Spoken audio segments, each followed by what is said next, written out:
دلیل نمبر 5، امام ابو عیسیٰ محمد بن عیسیٰ بن سورہ الترمذی رحمہ اللہ تعالی، وفات 279 ہجری، سنن ترمذی باب ما جاء فی فضل الاضحیہ کے تحت ارشاد فرماتے ہیں، حدیث پاک نقل کی ہے حضرت ام المؤمنین امی عائشہ رضی اللہ تعالی عنہا، وہ فرماتی ہیں کہ رسول اکرم صلی اللہ علیہ وسلم نے فرمایا، ما عمل آدمی من عمل یوم النحر احب الی اللہ من احراق الدم۔ یوم النحر، قربانی کے دن، اللہ تعالیٰ کو سب سے محبوب عمل وہ اللہ کے نام پر خون بہانا ہے۔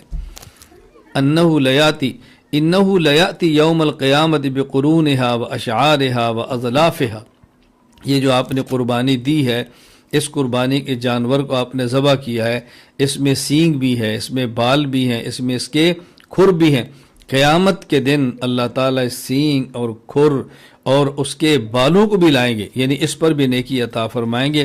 وَإِنَّ الدَّمَ يَقَعُ مِنَ اللَّهِ بِمَكَانٍ قَبْلَ أَن يَقَعَ مِنَ الْأَرْضِ فَطِيبُوا بِهَا نَفْسًا۔ اللہ اکبر۔ اور یہ زمین پر خون ابھی قربانی کے جانور کا نہیں گرتا کہ اس سے پہلے اللہ اکبر۔ وَإِنَّ الدَّمَ يَقَعُ مِنَ اللَّهِ بِمَكَانٍ قَبْلَ أَن يَقَعَ مِنَ الْأَرْضِ، قربانی کا خون زمین پر ابھی نہیں گرتا کہ اللہ کے ہاں وہ قبولیت حاصل کر لیتا ہے، یعنی جانور کا خون گرنے سے پہلے اللہ اس کی قربانی قبول فرماتے ہیں۔ فطیبوا بہا نفسا، تم اس قربانی کو خوش دلی سے کیا کرو۔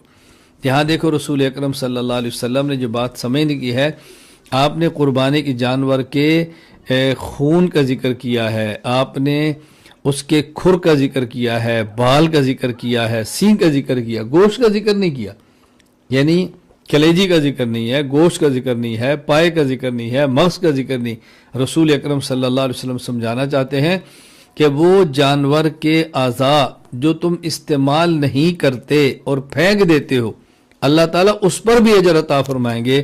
تو بتائیں جانور کے وہ اعضاء جو تم استعمال کرتے ہو، اپنے رشتہ داروں کو، اپنے دوستوں کو، غریب اور مساکین کو ہدیہ دیتے ہو، اس پر اللہ کیا اجر عطا فرمائیں گے؟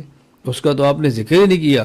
کیا رسول اکرم صلی اللہ علیہ وسلم کے سمجھانے کا مبارک انداز ہے۔